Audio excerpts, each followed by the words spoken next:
नमस्ते, प्रणाम, हर हर महादेव। हम भोजपुरी गायक कलाकार संजय निर्मोही आप सभी श्रोता भाई के पैर छू के प्रणाम करत बानी और आशीर्वाद कामना करत बानी। भैया आज हम आए हैं बिजली भाई जो कि इस समय पूरे यूपी बिहार में छाए हुए हैं।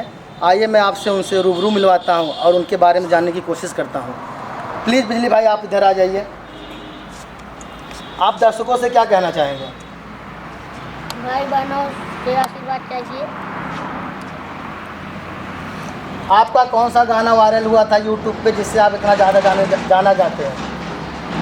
अरे आए हो मेरे जोनरी में तुम सियार बन के, आए हो मेरे जोनरी में तुम सियार बन के, मेरे दिल में यूं ही रहना लो मर बिलार बन के, आए हो मेरे रहरी में तुम सियार बन के। बहुत बढ़िया। तो यह था भैया बिजली भाई के यह गाना वायरल हुआ था।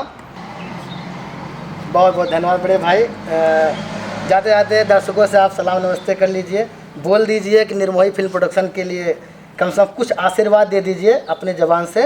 आप बोला हमने बोला। अरे आप बोलिए ना थोड़ा सा प्लीज, आपका सरपरी ऐसे दर्शकों से बोल दीजिए कि भैया संजय निर्मोही भैया को कम से कम अपना प्यार और दुलार दीजिए, इनके चैनल को देखिए, इतना। आप बोले ना, हम ना बोलता वो सर भाई ना बोलता सही, हम खाली गाई थे।